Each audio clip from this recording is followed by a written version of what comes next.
Mesdames, Messieurs, bonjour. Bienvenue aux informations. 1,5 milliard de francs ONU Femmes en faveur des femmes de notre pays. Le tiers de ce montant permettra aux ONG de Gao d'appuyer la relance économique de cette région.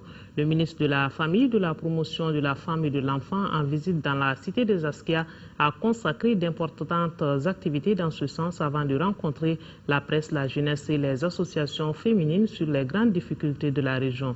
Daouda Zoumana Traoré.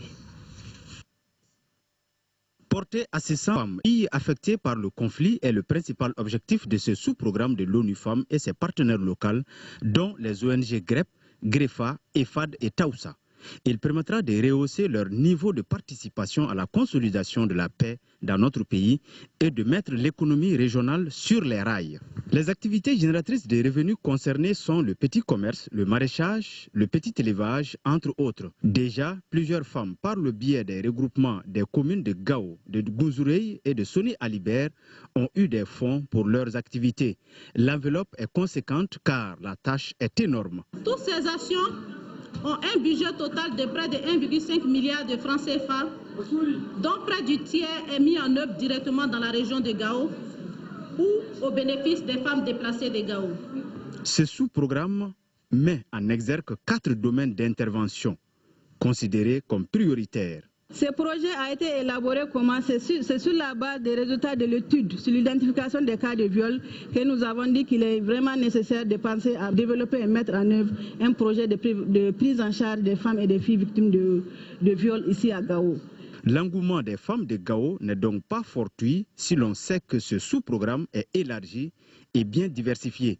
Au-delà de l'implication personnelle de la ministre de la Famille, de la Promotion de la Femme, et les ONG choisis selon leurs performances sont à encourager. Ce sous-programme est un espoir pour les milliers de femmes bénéficiaires de la région. Il apportera, j'en suis sûr, une réponse multiforme qui favorisera la participation de la femme à la résolution du conflit et le retour à la paix. Dans la salle de conférence de l'école des infirmiers de Gao, la population a laissé entendre son cœur. Un cœur certes meurtri, mais tenace et endurant. Les associations de jeunes, de femmes et les radios privées ont évoqué leurs difficultés, manque d'emploi, de matériel, parfois saccagé par le MNLA et surtout les difficultés financières de la région.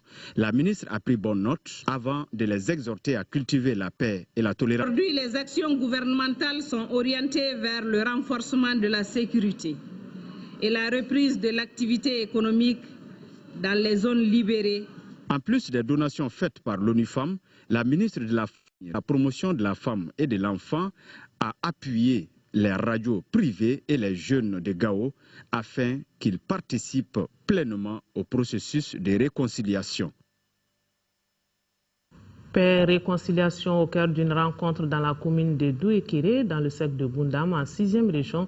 Le maire de cette commune vient de regrouper une quarantaine de chefs de village et de fractions autour du dialogue, de la paix et de la réconciliation. Cette démarche vise à créer un climat de confiance entre les différentes communautés qui ont toujours vécu en parfaite harmonie. Adama Djimde pour le compte rendu.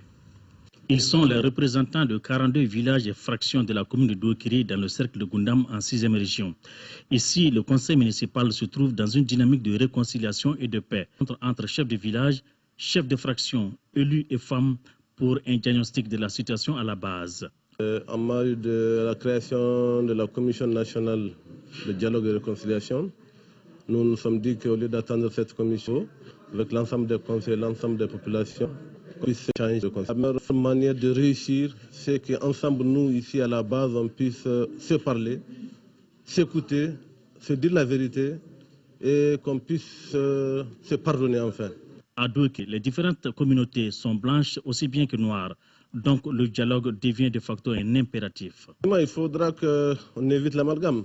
On se connaît tous entre nous. On connaît qui a pris les armes, qui n'a pas pris les armes. J'ai des chefs de fraction au début des opérations qui ont réuni l'ensemble de la population pour leur dire attention, cette affaire n'est pas une affaire noble. Il faudra refuser de prendre les armes contre l'État. Ces gens sont là aujourd'hui. Est-ce que nous allons accepter pour qu'on puisse leur faire du mal? Je dis non. Des vrais citoyens de la commune qui sont là pour uniquement leur développement social et économique. Cet exemple doit servir les autres communes de la 6e région afin que les populations vivent dans la paix, dans un environnement sécurisé. Élection, réconciliation nationale et cohésion sociale, 3 thèmes au cœur d'une conférence débat organisée hier dimanche. La société civile de CAI. Objectif, trouver un mécanisme d'appui aux efforts de cohésion sociale et de réconciliation nationale en cours dans notre pays. Occasion de rappeler les jeunes à participer massivement à venir en se faisant recenser et en retirant leur carte Nina. CAI, Mahamadi Alioubari. Par le Conseil régional des jeunes de la société civile de CAI, cette conférence débat a pour objectif d'aboutir à un mécanisme d'appui aux cohésion sociale, la réconciliation nationale, mais surtout dégager une bonne voie de participation de la jeunesse à la réussite des élections de juillet 2013. Le thème de cette conférence est « Élections 2013, rôle et place du citoyen, en particulier de la jeunesse, avant, pendant et après les élections ». Nous appelons les Maliens et les Maliennes à un apaisement des esprits et faire face aux élections 2013 qui constituent un défi majeur pour une sortie éventuelle définitive de. Nous exhortons les uns et les autres à accomplir leurs devoirs de citoyens en tirant leur Nina, leur permettant d'exprimer leur droit au vote.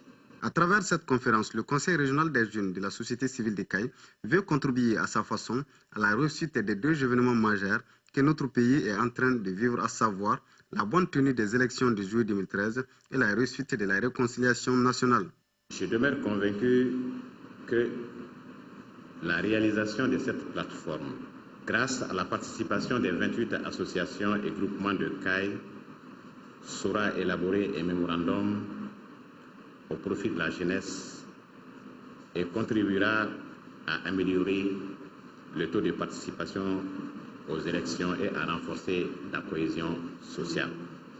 Il faut signaler que le Conseil régional des jeunes de la société civile de CAI a pour objectif prioritaire de contribuer à la promotion de la bonne gouvernance, former les jeunes et les femmes sur la citoyenneté, représenter et défendre les droits et les intérêts des femmes et des jeunes, et enfin faciliter l'accès des jeunes à des mandats de responsabilité.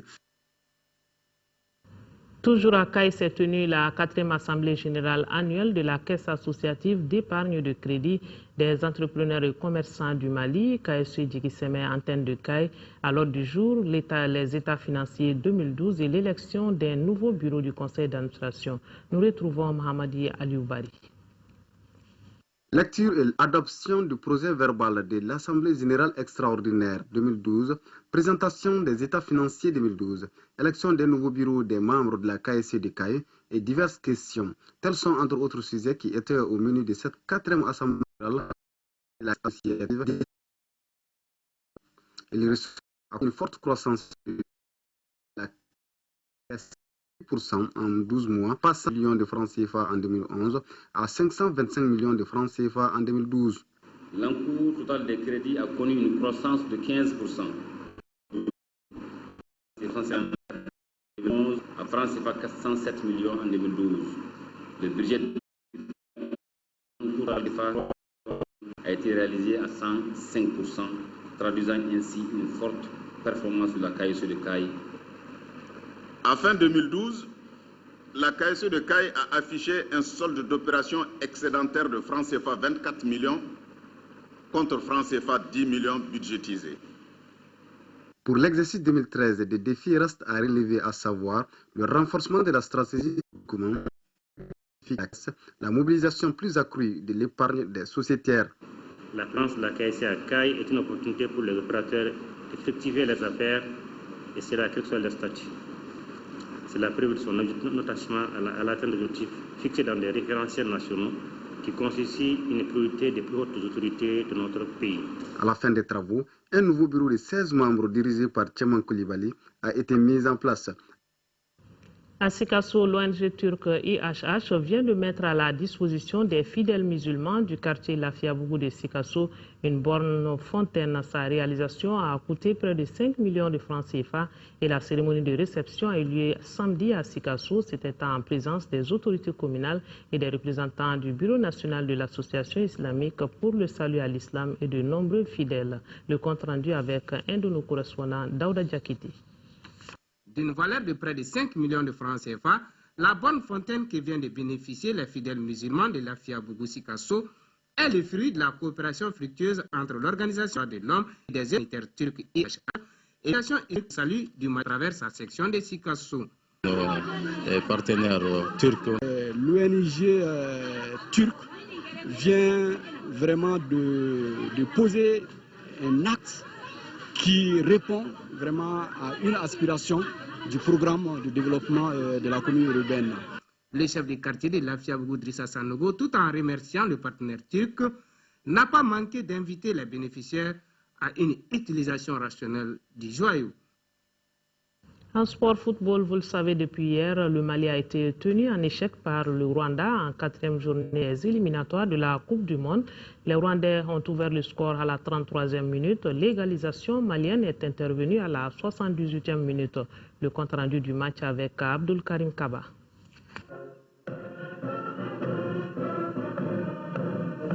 Mali-Rwanda au compte de la 4e journée des éliminatoires du Mondial 2014 était gagné d'avance sur le papier par les Aigles. Mais c'était sans compter avec la détermination et l'engagement des Amavubi rwandais. Depuis le démarrage, les Aigles étouffent les Rwandais. Les alertes d'Adama Tamboura, Siga Maridjara et de Mahamadou Samassa, respectivement aux 4e, 6e et 23e minutes, ne donnent rien. La malchance et la maladresse gagnent les Aigles. C'est pourquoi ils rateront beaucoup d'autres occasions. Les Rwandais se signalent avec cette frappe d'Olivier Karekezi. Mais Soumela Diakité veille au grain. 33e minute, la passe en retrait de Mamadou Ndiaye qui ouvre logiquement le score sur ce coup. Ce résultat nous conduit à la pause. À la reprise, les Aigles montent la pression et les Rwandais défendent à 11. Encore le même scénario. Les centres ne trouvent pas preneur dans les 18 mètres rwandais. Nizuma sort pour 2 zones. L'égalisation malienne est intervenue à la 76e minute par Mamadou Ndiaye. Après, les Aigles tenteront tout pour prendre le dessus, mais en vain. La rencontre prend fin sur ce score 1-1. Ce match nul entre les Aigles et les Amavubi fait l'affaire de l'équipe d'Algérie.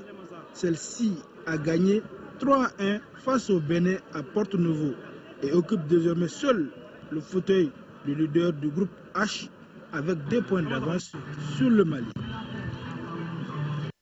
Voilà donc dans ce groupe, Kaba l'a dit, l'Algérie est leader avec 9 points, le Mali 7 points, le Bénin 4 points et le Rwanda compte 2 points. La prochaine journée dans une semaine, le Mali recevra le Bénin et l'Algérie se déplacera au Rwanda. Et c'est ce qui met fin à ce trésor. Merci de l'avoir suivi.